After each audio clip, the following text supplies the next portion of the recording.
evening. Do I need to do anything to this, Trace, or is it on? Thank you so much for being here. Our goal tonight is just to do one thing, to educate folks that are looking at their ballot and to know what a yes or a no vote means on any initiative. We are not here to tell people how to vote, who to vote, or what to vote for. Okay, that's not the process. We are so blessed. I have the privilege of pastoring Sun Lakes Community Church, and two of my members are absolutely stellar members in the community. One is Steve Yarborough. He's going to share with you who he is and what God has done through his life. And another one is Boyd Dunn. We are absolutely blessed to have these men here. And tonight, again, our goal is to just kind of educate us. What are we looking at? I believe with all my heart, my wife serves on the Arizona Life Coalition board, and they're in their annual board meeting tonight.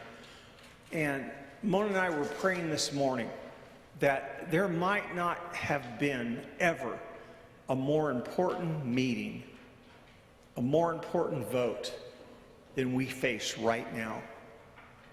Our country is in a mess. Would you agree or not agree with me on that? Okay? But I still believe with all my heart and with all my passion, God's in control. With all my heart. I am, as pastor of Sun Lakes Community Church, I'm preaching through the book of Philippians right now. And in the first chapter, it talks about the fact that as it has to do with us, that we are to conduct ourselves worthy of the gospel. If you're here tonight and you do not have a relationship with Jesus Christ, that's fine. And no one's casting anything against you. But if you're here tonight and you have a relationship with Jesus Christ, He's your Lord and your Savior, then I believe that we need to look at the world through the text of the Holy Scripture and try to understand, what does God want us to do? Again, no vote for this, no vote for that. Steve and Boyd are going to do a great job. I've got total confidence in them. Also, what we're doing as a church, we've done this once before and we're offering it to the community. We're offering a class, and it is in, Tracy, how do I describe it? Biblical citizenship. And it has been done, we've gone through it once. And what does the Bible say about who we are as Christians and what our responsibilities are? And so we're going to watch a clip in just a moment, and then I'm going to ask Dennis Ricks. He's one of our key leaders here at our church. He's going to come, and he's the leader kind of that, and you're welcome to come and join us. We'd love to have you. It's free for everyone that wants to come. But can we do that text or that clip real quick? Dennis, you come.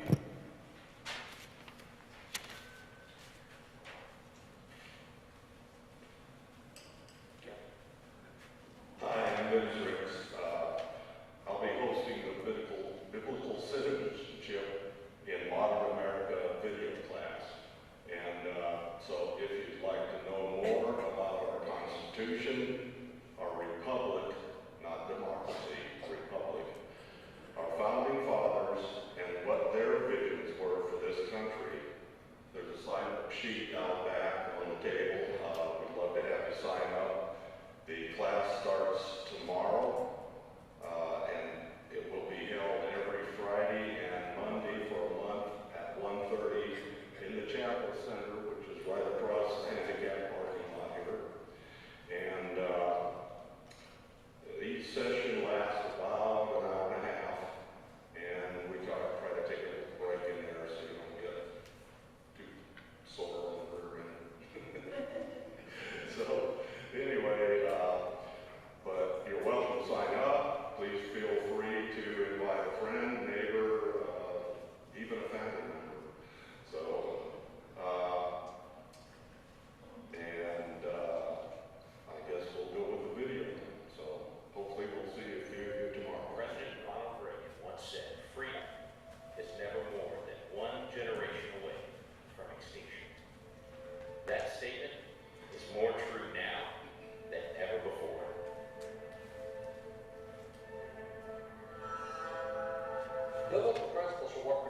in society. But you won't have biblical principles in society in which you don't have citizens with a biblical worldview.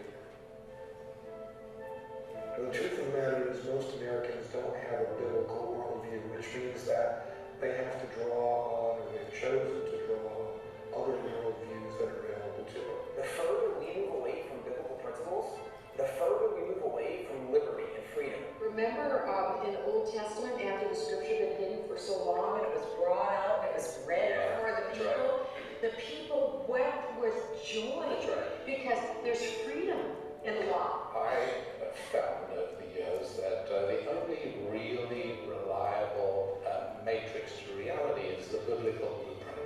We relegated to say, look, politics is dirty. That's what pastors say. Politics is dirty. I don't do politics. Well, the church is dirty. What's your point? There's so many people today that are educated at institutions where they come out as secular humanists. And so there's no fear of God. If you're a Christian, a person of faith, you must care about what's happening in our culture. You must get involved in voting. But the Constitution is so unique.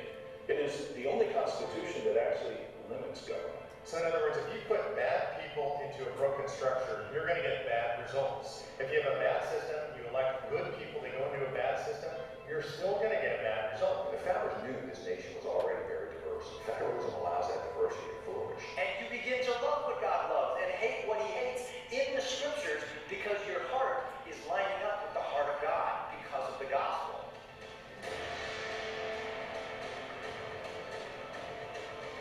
It is astounding to me how many people in America have been indoctrinated into a condition of complete ignorance. I think biblical citizenship as a Christian would be stewardship. That God has given us this republic to be stewards over. In terms of actually having a biblical perspective on things, even in terms of believing that the Bible is a trustworthy document to give them guidance for their future, most Americans are not in that place. As people are experiencing tyranny, they're asking why, what has happened, and there's just this feeling of being lost right now and not knowing where to turn. And you just gave us the foundation. This is truth.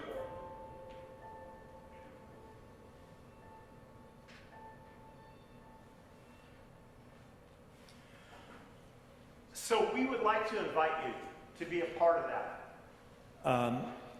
It's free. You would meet with us next door. And I've already been through the course once. I cannot wait to start it again, starting tomorrow. And it is incredibly enlightening and refreshing.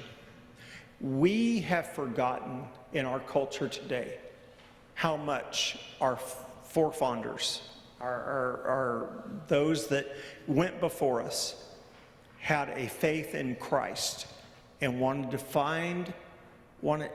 define and direct who we were as believers, as a country, in Christ's principles.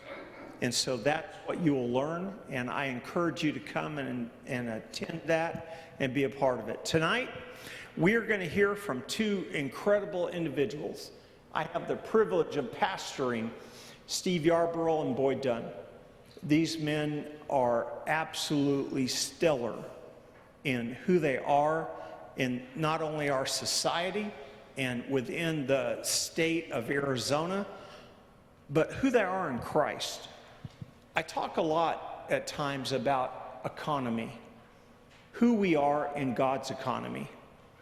And Steve, Boyd, I want you to know you're very important in my personal economy, but you're incredibly important in God's economy. And I thank you for that. And I thank you for being willing to share with us from the overflow of what you have about what's before us as we vote. Tonight, we're not telling you what to vote on. We're not telling you who to vote for. We're trying to help you, all of us, understand what a yes and what a no vote would mean. Boyd, Dunn, Steve Yarborough, come and join us. We appreciate you.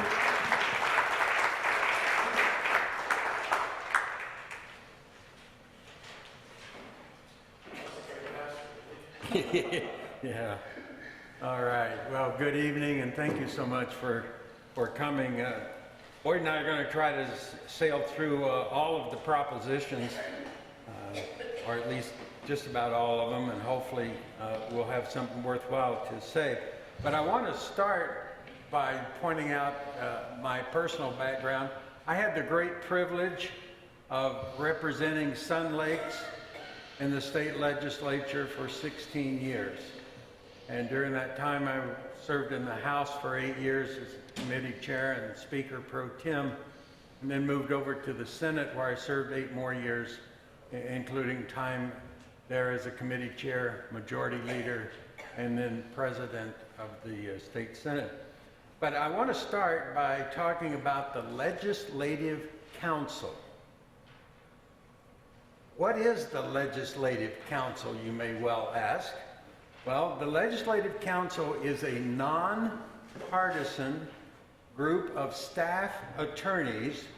It's their career job that they serve as members of the Legislative Council, and their task is they draft legislation. They do it for both the Democrats and the Republicans.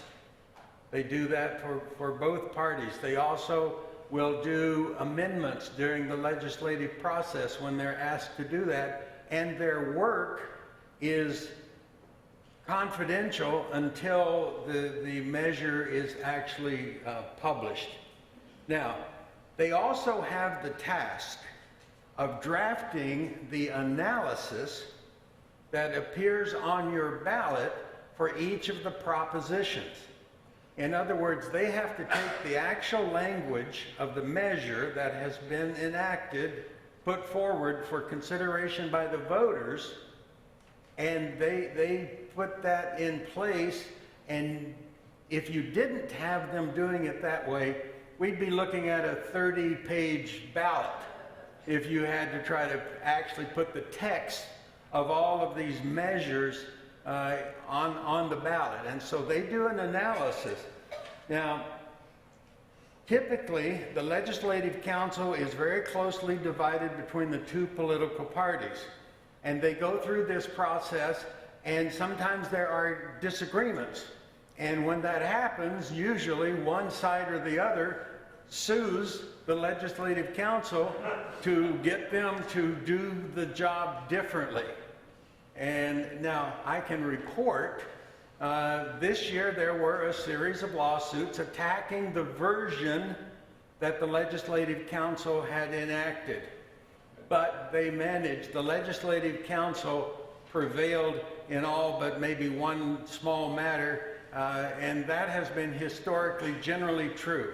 They typically will prevail in those lawsuits, although not 100% of the time. In my legislative days, I spent, I think, about 6 different cycles serving as a legislative member of the Legislative Council. And like I say, this particular time, they fared fairly well in the litigation that occurred. Occasionally, the court will tell the Legislative Council, sorry guys, try again. See if you can do another version. And in the rarest of circumstances, the court may actually say, why don't you think about this language? We think it would be better than what you have put together. So that's the Legislative Council. They're the people who wrote what you actually will see on the ballot. And now we're going to talk about those various propositions. And you're up, Boyd. Oh, thank you. Thank you for being here. It's a pleasure being here too. Let me give a little background. The pastor told me we have to give a little backgrounds of ourselves. I guess Steve took the high road in politics. I took the low road. Maybe it's the opposite. But I've been a resident of Arizona since 1968. I went to ASU for my bachelor's in law degree. Steve and I got to know each other and actually at ASU, and we've served together in my 25 years of practice, often as partners of our firm, and worked together in that regard. I've been on city council for 16 years. You might know that. Part of this community is part of the city of Chandler. I ran for mayor 4 times.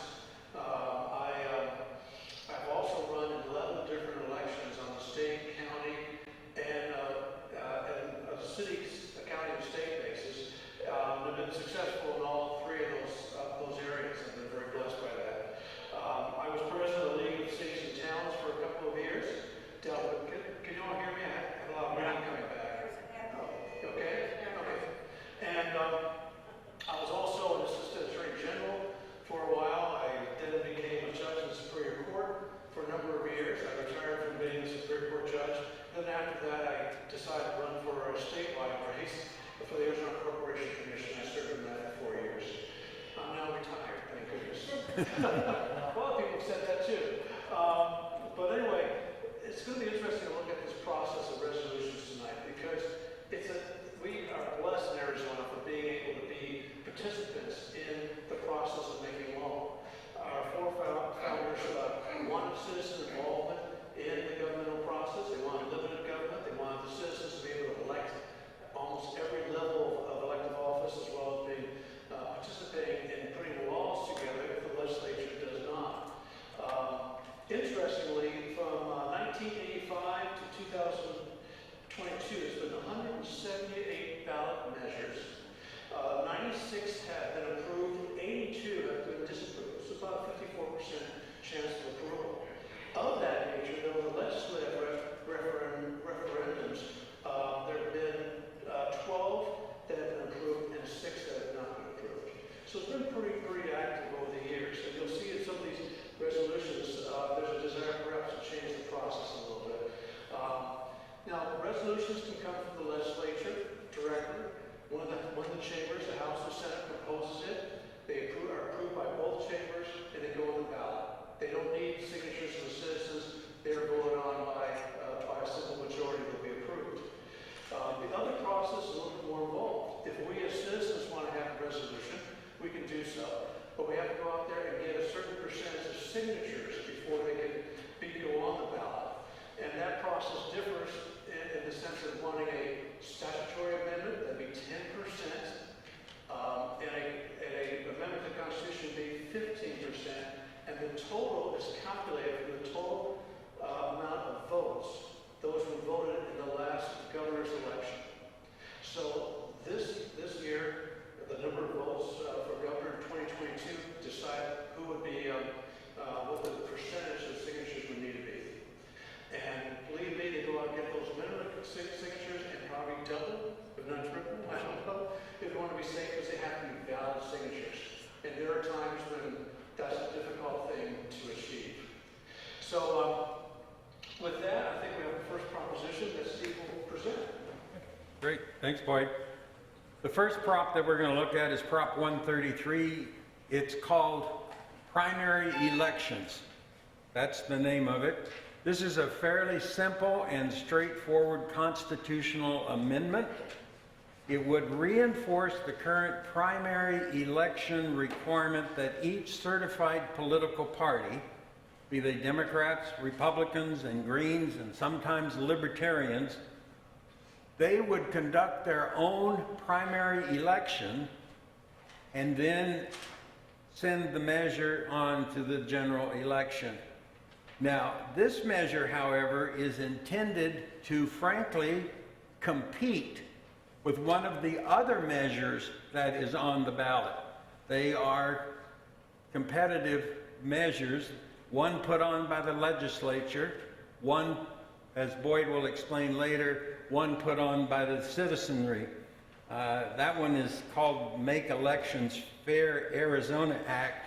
And I pointed out to someone that the name of these measures, if they are citizen measures, the citizens simply, when they go to circulate their petitions, they pick whatever they want to call it. And usually it sounds really good because that's what they're trying to accomplish.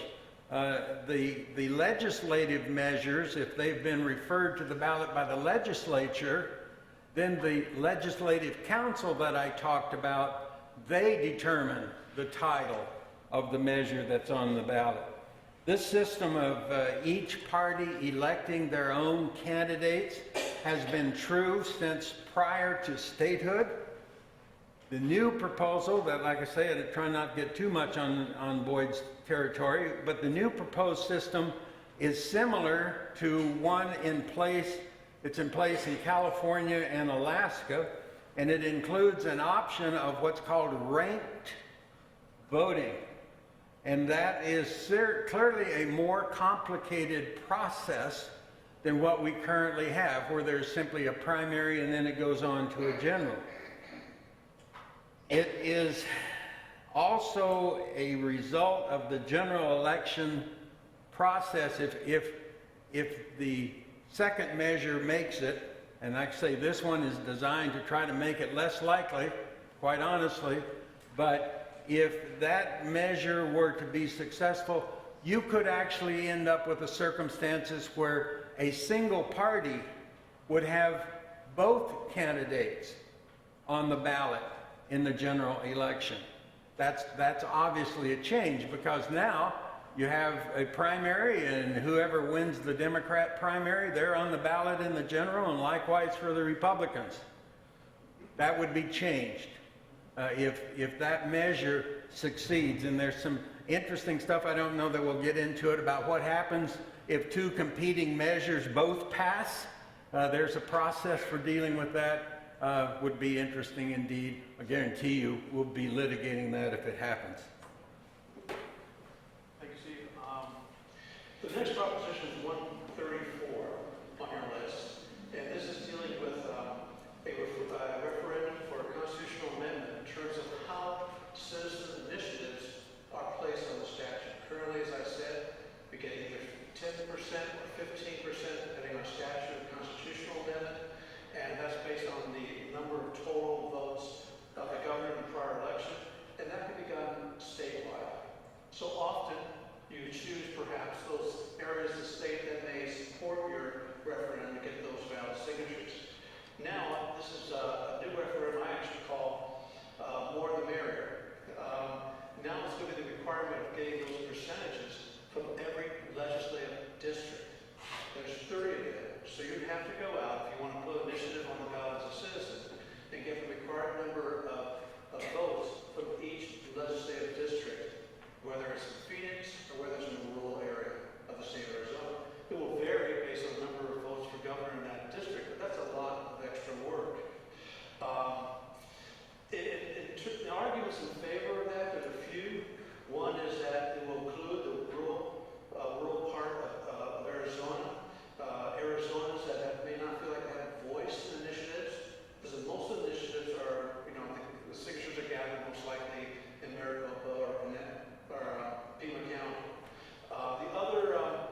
The other argument that this is necessary is that in the last few years, there's been a lot of outside interest to come to Arizona and get these initiatives in place. And it's a good testing ground, not only passing something here in Arizona, but if it works here, they can take it to other states, because they're so open to that process. And so there's a concern that we've had too many outside interests with deep pockets, and we may want to make it a little more difficult for them than perhaps just go to Maricopa County and stand out in every library in the Phoenix area and gather signatures. And then there's an argument there's too many initiatives, that perhaps we're having too many of them on the ballot. That obviously the legislature is there to make the laws, and the legislature may feel like the citizens are handling that process a little bit too much, but there's a feeling that perhaps there's a lot of initiatives in the past because of that reason. Now, and against this argument, there's a few arguments that have been made that you're creating a geographical barrier. You're making it more difficult. You're going to have to go out to all these 30 districts of Arizona and gather signatures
next up, Prop 135. It's titled Governor, Emergency Powers. This proposition is an outgrowth of the dissatisfaction arising from the governor's exercise of his emergency powers during the COVID pandemic. And that was, of course, my good friend Governor Ducey. But it would amend the Constitution to provide that most of the governor's emergency powers would terminate automatically after 30 days unless they were extended by the legislature. It also provides that the governor would, not could, but would call a special session of the legislature if 1/3 of the members of the legislature requested that be done relative to the emergency powers.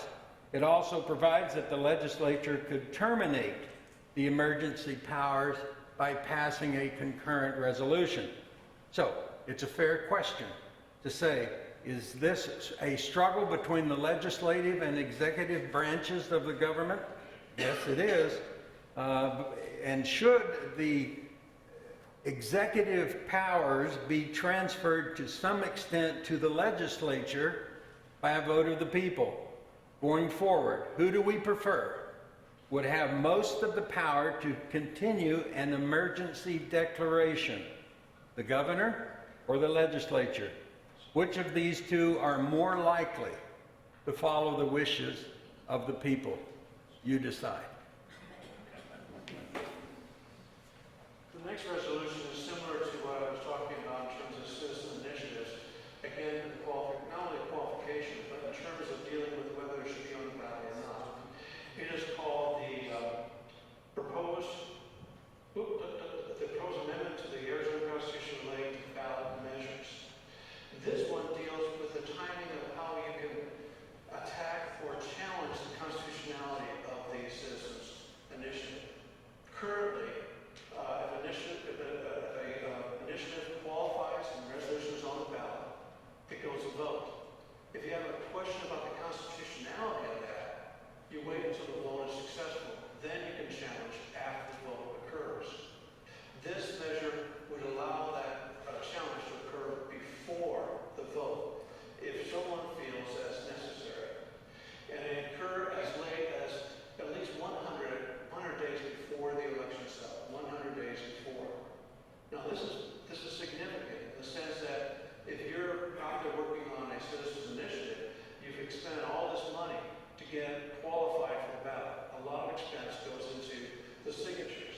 And then all of a sudden, you're challenged by anyone in the state can sue on the constitutionality, and then you're going to be stuck with having to defend that ballot even before the election occurs. And then if it's proved to be unconstitutional, I guess it would stay on the ballot, correct? But it wouldn't count. And so, again, there's a feeling that that should be done sooner than later. This is a legislative preferred constitutional amendment because there's also often a feeling there are some constitutional issues involved.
concerned with the separation of powers as a judge.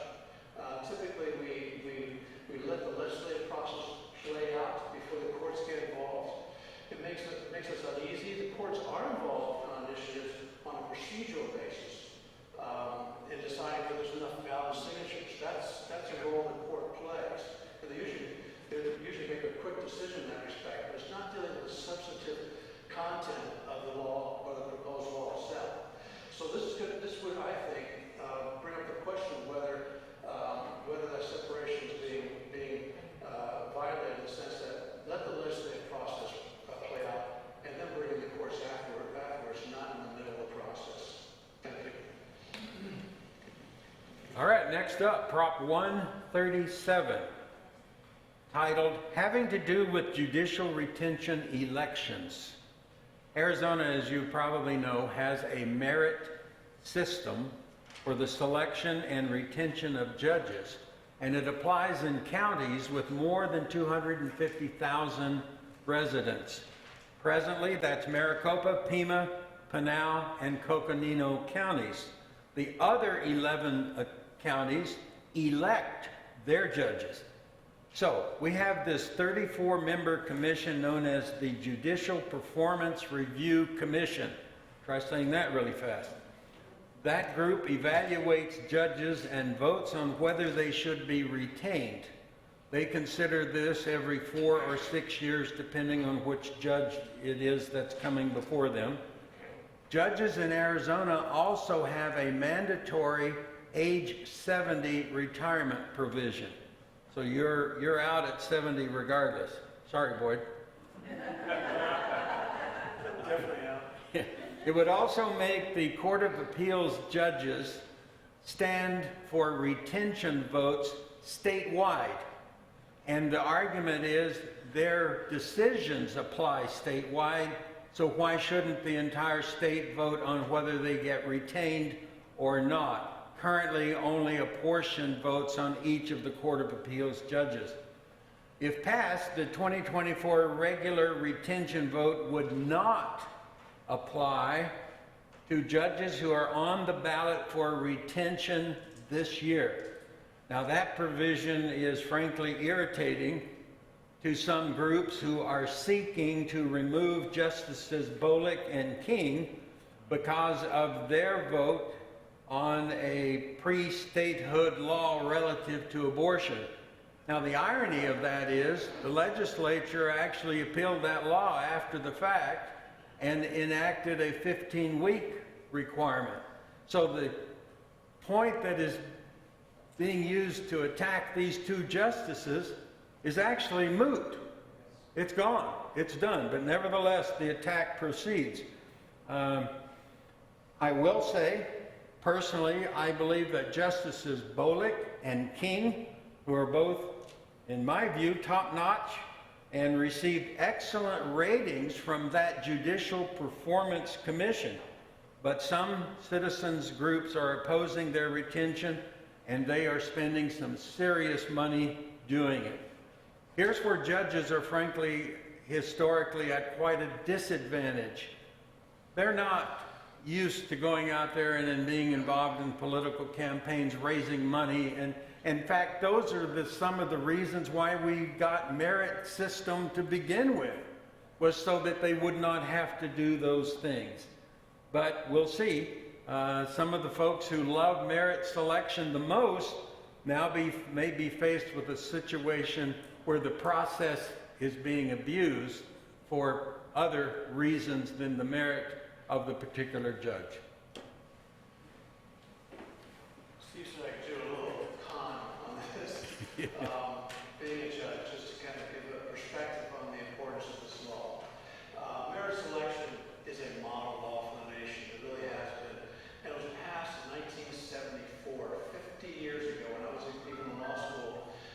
It was pretty radical at that time. To just basically say, we're not going to get judges in our most popular, or the most populated state counties in the election process. I could never imagine, going through election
always been, well, our judges actually removed from that process. Yes, they have. A long list of judges is somewhat, people complain about it quite often in terms of, I don't know those judges at all. But if you go to the review process for the JPR, they will give a rating. And as a matter of fact, two were removed in 2022. In the year I was up for retention, a good friend of mine across the hallway as a judge was removed because of his rating. So there are processes where citizens can actually remove a judge that's not performing to the degree that this committee, which is filled with citizens and lawyers and everyone else, may feel that there's a need for a change. Now, obviously, why are we? And Steve makes good points about the fact that this system can be abused. As a matter of fact, when I was a judge, I was on the Arizona Judges Association, and we were concerned about that. Because in other states, if a judge made a controversial decision, mainly a Supreme Court judge or a Court of Appeals judge, Superior Court judges don't make the news like they do, they can be voted against if they have a retention election. And most of those states handle that through the political process, though. They raise money, they get that judge out, they do campaigning, and telling the citizens that even though this judge made a decision they didn't like, he acted or she acted properly in making that decision. And that's the case in our situation in Arizona. We actually set up some large law firms who were willing to set up funds to do that campaign. For some reason, that hasn't happened this time. It's been many years. But there are people out there supporting these judges and supporting the mayor selection process. The bottom line is, are we willing to throw out a system that's operated so well over 50 years because of this one issue of two justices that we feel we need to protect? There's a retroactive provision in this law that people may not realize. Steve was honest about it, that it does apply for this year, even though typically it would apply for the year after the election. So it's a tough issue. The question is, do we want to preserve the system that we have or make certain that we protect these two justices in this particular way? Thank you. All right, Prop 311. It's titled Death Benefit Assault First Responders.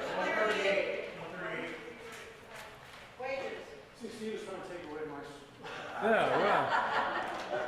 well, I want to talk about death benefit assaults first responders regardless. How's that? What number is that? Okay, no, it's not 139. No, that's the abortion procedure. 311. That's what I said. 311. No, I'm going to jump to 311. I get to do that. Good job. Okay, there you go. You got that right. You're biased on this one. I am, and I wanted to admit that right out of the box on this. This particular measure, although they are both retired, and this would not actually apply to them.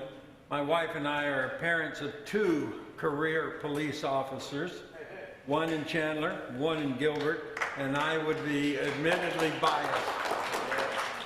So, taking that into consideration, Prop 311 would establish a new state death benefit of $250,000 to be paid to the surviving spouse or children of a first responder who is killed in the line of duty as a result of some person's criminal act. That's what this would do. It would establish a $20 penalty fee on every criminal conviction to provide funding. It would begin in July of 2025. It would run for 8 years. And at that time, the legislature might choose to reenact it, or it could go to a vote of the people again. The definition that is used in the measure for first responder is a very broad definition. You can go there and read all of the categories. And it would also include an increased penalty for assaults that are perpetrated against first responders. That's 311.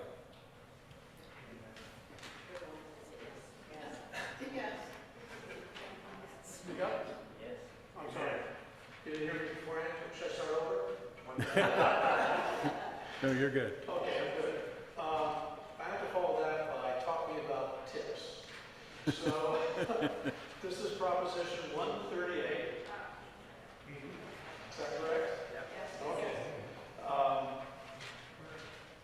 138 that deals with the official language of dealing with tip employees and savers. It's a referendum that's being proposed by the legislature.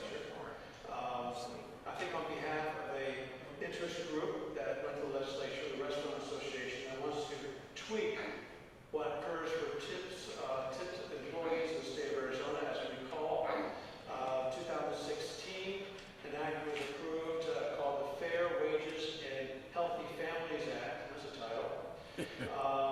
It tied the minimum wage to the inflation factor. It established wage protections for tipped workers and guaranteed equal pay as to the non-tip employees. It's kind of a complex situation where there's an analysis made that allows the tipped employees to at least get more compensation to equalize more or less what normal employees are receiving if they're paid solely by hourly wage. Let me see if I can state this fairly. It's led by the restaurant industry, but the argument is that it actually cuts wages of tipped employees by as much as 25%. Now, they have kind of a math equation to show how that happens, but it basically, let me just read some language here that may explain it. The current law allows employers to pay tipped employees up to $3 less per hour if they can prove that the employee's tips make up the difference. Proposition 138 seeks to change this by lowering the pay floor at which employers can reduce wages. They have a little analysis, but it does work out to as much as a 25% reduction. I think the restaurants are basically saying that this is necessary in order to be able to allow them to afford to keep as many employees as possible. It is a tweak in the minimum wage provision. There was a second resolution that was on the ballot from the citizens to counter it, but it wasn't disqualified. Yeah, it's off. It was disqualified by not having sufficient signatures. So this is the only one we have. So the question would be, if you support the current minimum wage as enacted in 2016, then you vote against this. If you wish to make a tweak based on the restaurant industry to allow them to administer this in a different way, then you support this measure. Did I make that clear? Yes. Well, good. I understand what I said. But thank you. All right, next up, Prop 313, sex trafficking, child natural life. This proposition is a relatively straightforward one. Currently, child sex trafficking is a Class 2, which is a very serious felony, or a Class 5 felony, a less serious one, depending on the age of the child and whether the perpetrator has prior felony convictions. This law would make a change such that the sentence for a Class 2, the more serious felony, would be natural life without any potential for release. Proponents point to the harm that is done to the child victim. Opponents point to the sentence as being too harsh. Now, one complaint against the measure is the fact that any law enacted by the voters is effectively not subject to being modified by the legislature except by a 3/4 vote, and that vote has to further the purpose of the original voters. That is a very high bar, and such that as a practical matter, only the voters in the future would likely be able to change this law if this measure were to pass. There you have it. Okay, now we go to 140, is that correct? No, we're not 312, 312.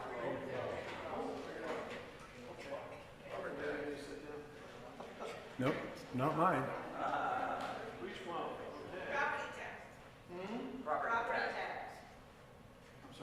property tax related one. It is here somewhere. You have the same sheet, will you? Do you have, might go to the next one, Steve, and I'll look up. Okay, I'll do my next one and then you can catch up. It's here somewhere. Not a problem. I found it. Okay. Yes, 312, thank you very much. 312 is referred to the people by the legislature relating to a property tax. That doesn't tell you anything. Believe me, it's very different than what the resolution does here. This is a very interesting one that's trying to deal with a problem. And I'll just read some of the language in the analysis by the legislative council. This actually allows someone to seek a refund on their property taxes. That sounds pretty good, doesn't it? Now, it only applies though if you can, once a year, if you can show that you incur reasonable expenses to mitigate the effects of certain things that may be happening in your neighborhood. These include, you'll probably see what this is all leading up to, illegal camping, loitering, obstructing public thoroughfares, panhandling, public urination and defecation, public consumption of alcohol, and possession or use of illegal substances. In other words, the legislature is trying to enforce the cities, or punish the cities actually, if they do not enforce laws to deal with the homeless and to deal with camps that are sprouting up in the various communities, and to basically be more aggressive to criminalize homelessness in some people's minds. Obviously, we follow what has happened in Phoenix in terms of it took a judge to basically order certain things to occur in an area close to the legislature that was becoming a campsite, and only then, by litigation, did Phoenix act. It's a situation that cities deal with differently. I do not think we have the issue here in the city of Chandler, purposely, but it is a resolution that will actually allow a property owner to seek compensation if they could show that these situations that are existing on or near your property or business is affecting or causing you a deficit financially. You can do it once a year, and it doesn't matter whether you are in a city or a county. You can proceed and try to get this compensation. Now, it's somewhat vague in terms of what that actually means. Is it physical damage? Is it the fact that your driveway is blocked? Is it the fact that your business is being affected because of these situations? But it also allows compensation for your efforts in getting this litigation through to mitigate the effects of policy. And you will receive a refund of any property tax as a possibility. The arguments against this include, obviously, the fact that it does criminalize, or it goes against cities and interferes with their process of managing their communities in the way they think is fit. You know, I make that argument.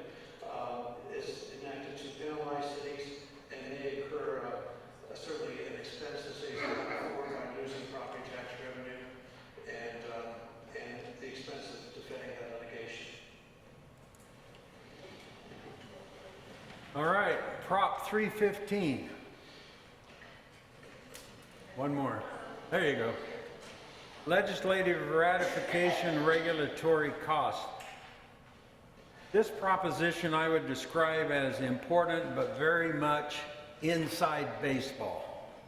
It's that type of a proposal. It adds an additional level of consideration for any new rule that is proposed by a state agency.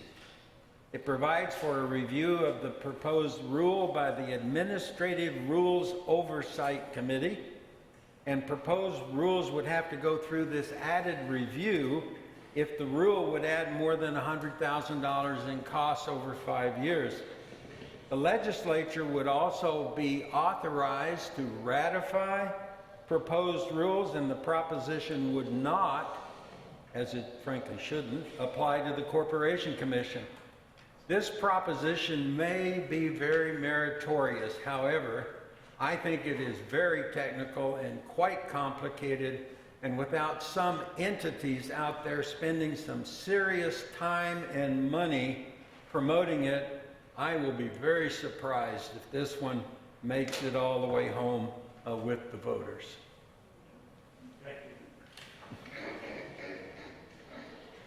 Next one, this is 315? 314.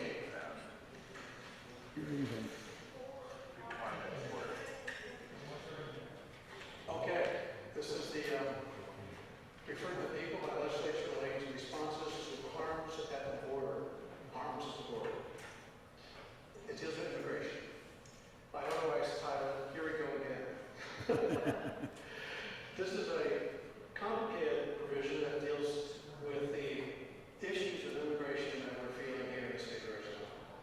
It's based off the Texas law that has recently been enacted. As a matter of fact, it's being reviewed by a federal court of appeals. And there's provision in here saying that let's wait and see how that works out before we start implementing this if it's successfully approved. My understanding is that it's getting high approval rates from both Democrats and Republicans, and creating frustration that a lot of people are feeling about the inactivity of the border based on the federal government. But these are the areas that's going to be involved, and they're actually this initiative creates new criminal offenses based on each one of them. One is a new state law that will penalize or actually be tied to a Class 6 felony if a natural person, we refer to a natural person who is not lawfully present in the United States, from knowingly submitting false documentation and applying for a federal, state, or local public benefit. The next one is a similar new law that prohibits a natural person who is not lawfully present in the United States from knowingly submitting false information to an employee or to an employer to get a job, that is under the E-Verify program. So you're going to go through the E-Verify program, and you intentionally, knowingly submit false information, you could be charged with a crime. A Class 6 felony, as a matter of fact. So these are pretty stiff penalties. The third area is to create a new state crime that prohibits a person who is at least 18 years of age from knowingly selling fentanyl in violation of the current drug laws. And that's a new class offense in itself. Then there's a new law that actually creates, that prohibits a person who is an alien from entering or attempting to enter the state directly from a foreign nation at any location that's not a lawful port of entry. So it is now a state law for crossing the border, which may be a litigated issue, especially in the minds of the federal government. This will probably end up in court, but we're all seeing how Texas does, because again, the responsibility and the criminal act across the border is a federal crime, not a state crime. This will make it a state crime also.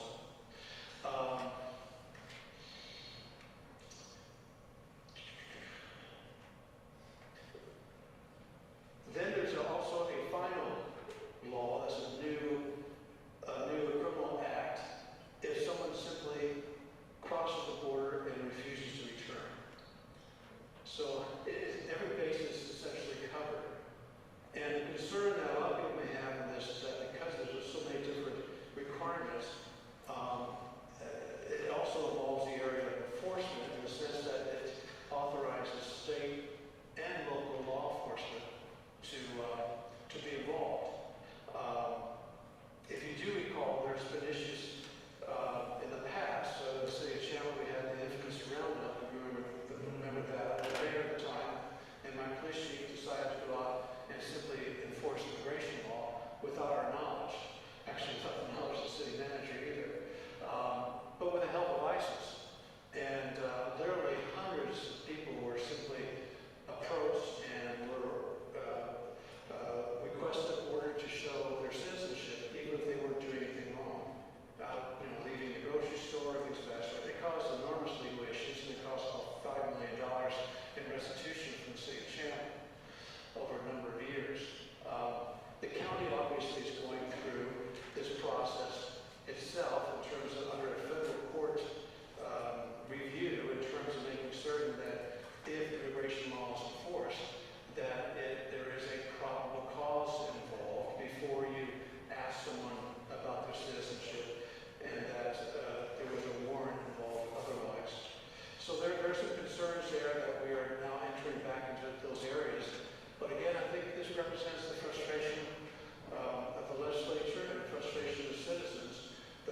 I'm going to take the side that that one is going to win.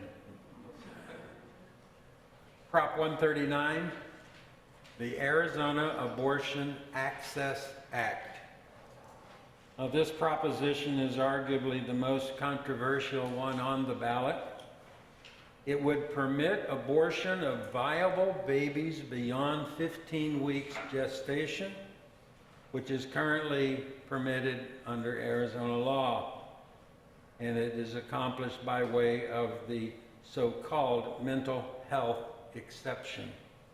The constitutional amendment would cause Arizona to effectively join a limited number of states which allows abortion up to birth. Opponents, obviously, say that it goes too far. The proponents offered the proposition as an obvious way to prevent the birth of a baby. So what are the primary arguments against this proposal? First, it makes medical safeguards impossible to enforce.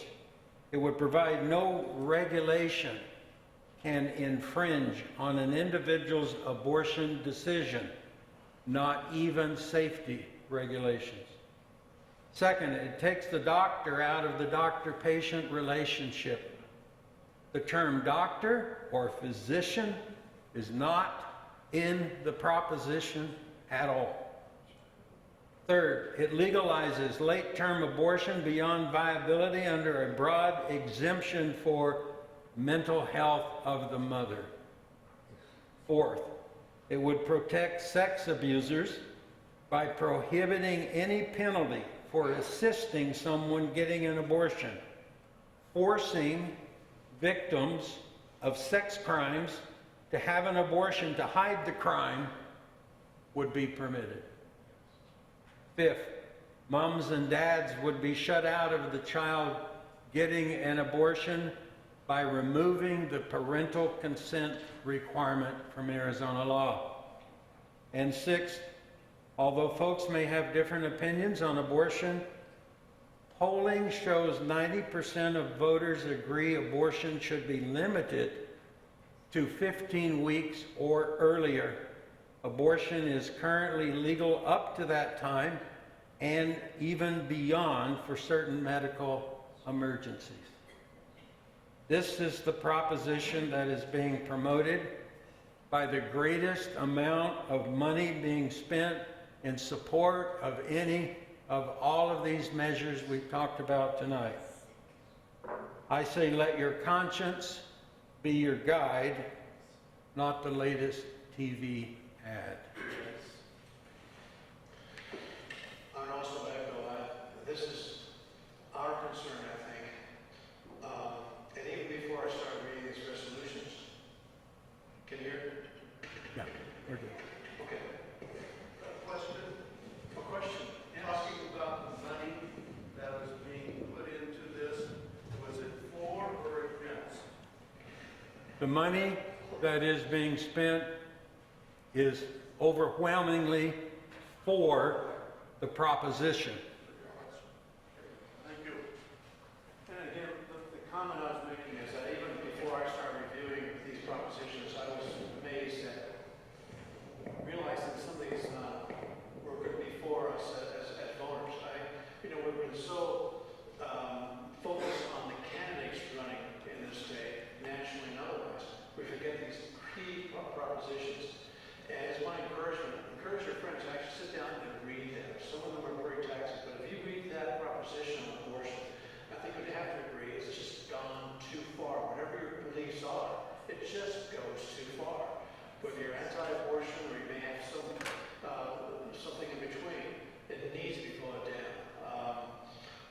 We don't want to become the state that has that sort of law. And unfortunately, I think with the money being spent, people may not truly understand what it actually does. 140 is next, correct? Proposed by initiative petition relating to elections. This will be an interesting one. I titled it, "Why Not Try Something New?" Really? Open primaries. This is one that's still being challenged in the court. signatures, even though the organization that supported it turned in 600,000 signatures. The court is reviewing. There's been allegations that there's not enough valid signatures, believe it or not, to allow us to stay on the ballot. So this may be on the ballot, may not even count, but depending on what the court decides. I think the court indicates we'll decide soon. At least it's told the Supreme Court to get their act together and come out with a final resolution. Keep an open mind. This is saying open primary. Similar to what we do when we have state elections. We don't necessarily have parties submitting candidates. You're voting for the qualifications of each candidate. Believe me, as a candidate, I enjoyed nonpartisan a little more than partisan elections because I felt people would be looking at my qualifications and my record without necessarily having to answer to any party. But that's neither here nor there. It works both ways. But this is a process that has worked in other communities. Steve gave a couple. There are some more states involved. Yes, Alaska, California, but also Hawaii, Kansas is involved in that. Wyoming has these open primaries. Sometimes only on certain elections, local elections, but sometimes statewide elections. It's somewhat simple, but a little complex, but we're not used to it. It will allow the use of voter rankings in all elections. The parties are not involved. People, all candidates who qualify for elections for an office would be placed on the same primary election ballot, regardless of each candidate's political party affiliation or non-affiliation. A qualified elector would be allowed to sign a candidate nomination petition without regard to the political party affiliation. All qualified electors eligible to vote for an office would be allowed to vote in the primary election. So Democrats, Republicans, Independents, regardless of the political party affiliation or non-affiliation. And a political party may endorse still or otherwise support a candidate as provided by law. So it doesn't prevent the parties from being involved and letting them know how they feel. It gets into now what happens if one candidate for the office will be elected, then 2 or 5 candidates may advance to the from the primary election. So it provides how many candidates would go forward based on how many seats are being filled. Candidates will be ranked in order of how they did in the election. So you'll know who the first, second, third, and just whether the person who's involved.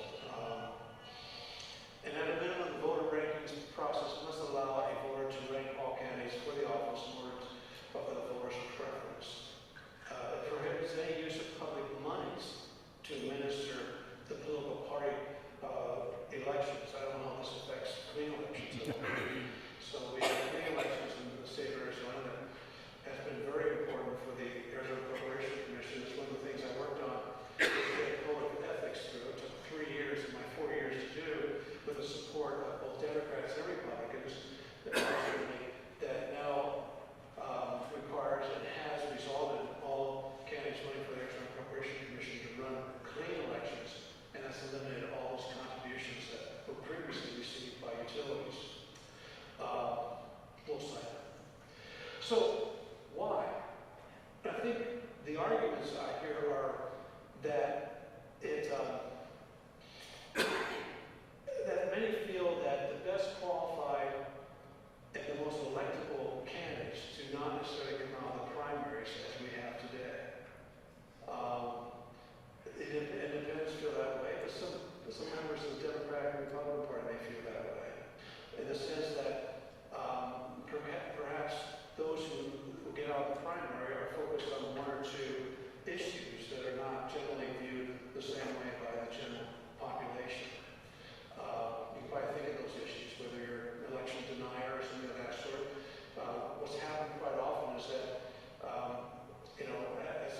as a Republican, I feel sometimes we don't get the best candidate in the general election because of what the primary requires of those candidates to be successful in getting into the general election based on the positions that they need to take. So anyway, it's pretty radical. There are those who feel that this is a way to get the best qualified candidates to the when we go in that ballot box. The last one's yours. You got your.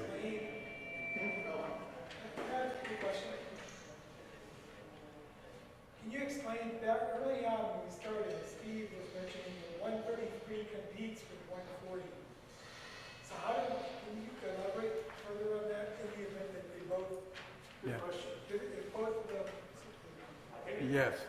if both of them are approved or one of them, could you elaborate on that for us? Right. I'll give you a quick version of that. If they both were to pass, because they are clearly in conflict, then basically what the court would do is look at what the actual vote totals were, and to the extent that they can't be merged, and maybe they could be merged together in some fashion. Now, I doubt those two are going to merge very well, but be that as it may, what the court would do at that point would look and see which of the two got the highest percentage of yes votes.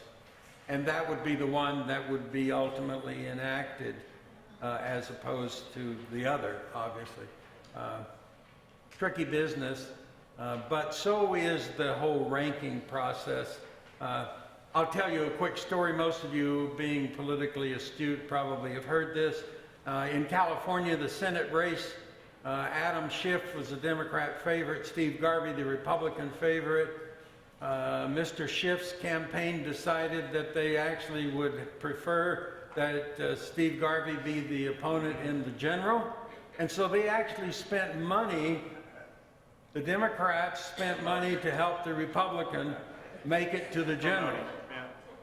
Now, I think there may be a little buyer's remorse going on there, but be that as it may, those are some of the interesting things you see potentially happen if you're going to do a ranked choice system. Why have a primary, then just let everybody run? Well, you actually could do that. You'd obviously have quite a ballot, but yeah, you could make a valid argument that, yeah, why have a primary? Why don't we just put everybody on the general, and whoever gets the most votes wins under that system. Actually, that's what cities do in the city council elections. So everyone runs, and then whoever gets the top ballot, they don't get a certain percentage of the vote that they are in the general. But again, it's two ways of looking at it. I have one more though. Yeah, he has one more. One proposition. I'm sorry. Nope. This one's going to be easy. There's no conflict. That's Maricopa County, right? Yeah, that's Maricopa County. It's a Maricopa County proposition that deals with transportation. 20 years ago, I was actually involved in a committee that worked 2 years to put together a transportation plan throughout the whole valley to finally end this east side versus west side competition of dollars to build necessary transportation. And as a result of that, there was a half-cent tax that was applied in Maricopa County. And it's been renewed once, and it goes through a very elaborate process through a full analysis to the legislature. They sometimes even make changes, which they did this time. And it goes to the voters to allow this tax to continue. It's not a new tax, this is a continuation. And as a result, you can see what this has done through the valley. It has built our freeway system. I don't know what would be, where would be if that freeway system was not adequately built. Now, you'll see some freeways out in the west side of town that are, seem to be on the countryside, but they're going to be certainly busy in the future. But it has developed a transportation system throughout the valley without looking at borders, without benefiting one city to another city. And it's given each city what they thought was important. Chandler certainly has gotten our fair share of that transportation money. As a matter of fact, the South Mountain Freeways was our project to really push towards, because that's a benefit to us and getting to the west side. Freeways need to still be improved. We need to renew this for another 20 years, or is it 10 years? I'm not certain. I think it's 20. I think it's 20. Yeah, 20 years. Again, no new tax. It does go to other transportation needs, light rail, things of that sort, but primarily to the streets and highways. There are studies that show if we don't necessarily accomplish this, we could very well just have good luck on our freeways, period. So this is not a new tax, it's a continuation. As a matter of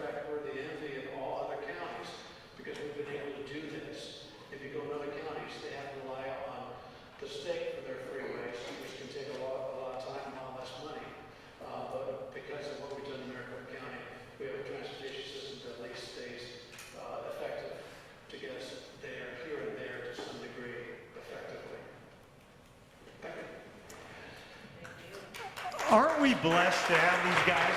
I tell you what,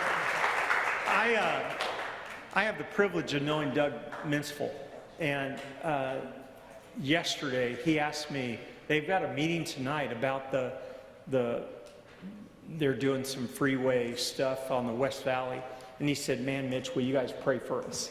And so I praise God for that. Boyd, Steve, thank you so much. We appreciate you. This is an awkward moment. It's a good awkward moment, though. Let me preface it. Is there anyone in this room that doesn't have an opinion? Anyone? All right, we all do, right? We all have an opinion. But we want to take advantage of the two people behind us.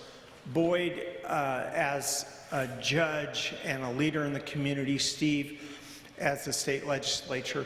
These are the guys that literally have had the privilege of being a part of orchestrating bills and motions. And so we want to take advantage of that. Here's what I want to ask you to do. If you have a question that would clarify how you vote, all right, just that. I'm not asking, and again, I want to be honest and humble. I appreciate your opinion. Let's share that outside after we're done, okay? But if you have a question that might help clarify how you approach one of these issues, please ask that. I want to promise you this. We have a wealth of knowledge behind me, all right? And we want to take advantage of that. And we want to give you advantage of that tonight. So do you have any questions for these two? And I'm going to walk over. I'm going to hand you the microphone. The only thing I would ask you is please go first. Mr. Dunn, could you again tell us what a yes would mean or a no would mean in Proposition 133? 133. That's a great question. 133, Boyd. What would a yes vote mean and what would a no vote mean? 133. Well, let me see. I thought it was Boyd's too. I'm with you. I thought it was Boyd's. Maybe not. Well, you're right. Okay, Prop 133, is that the question? Okay, Prop 133 is the counterbalance to the ranked voting jungle primary other measure, and it simply restates that there would be party primaries. The winner of those primaries goes to the general and competes there. So you're never going to have under the current law or under this proposition, you would never have in the general both candidates being from the same party. That could happen. Without that, you would vote yes or you would vote no. Okay, if you don't want that, if you don't want the ranked primary or ranked voting, then you would need to vote yes. If you want that, then you would vote no here and yes there. Isn't there some changes? When I read very briefly, I just studied like you did, that it requires all parties to have candidates for an election. So it's not only Democrat, Republican, they require. Oh yeah, correct. The Green candidates, the Libertarians, they're all in the process. So simplify that for us. What she's asking is, tell me what a yes vote would know and a no vote would know. Can you simplify A yes vote is the status quo. As it is now. As it is now. Thank you. That's the simplest I could state it. Thank you. That clarified it. Great question. That right there is what we need. Others. Okay, I have a question. So it's like compounded question. So the propositions that are proposed amendment changes to the Constitution are the ones on the first page, correct? And then the ones on the back page, they're just like different bills or something that we want to have on there. These on the back page are not directly into the Constitution, right? Give us a number. Is there a number you're referencing, ma'am? Well, it says on the first page, proposed amendment to the Constitution, proposed amendment to the Constitution, proposed amendment to the Constitution. So on the front page are all proposed amendments, correct? Yes. There are quite a few proposed Yes. amendments to the Constitution, Okay. more than I've seen And so previously. then By the way, ma'am, this is more than we have seen in our state in years. well, okay. So like then on Proposition 311, is that like a constitutional amendment or is that just a proposal that we're voting on? Is it a statute or is it the This is Constitution? where my confusion is coming in. Yeah. I think it's a statute. Their statute? Yes. Okay, all right, that's fair enough. And then I Right. have another question then, because on the front page, it says there are proposed amendments to the Arizona Constitution. So let's say one of them passes, doesn't matter which one. Let's say one of them passes, and we, as a state, we decide that maybe that one, we don't want it just like that.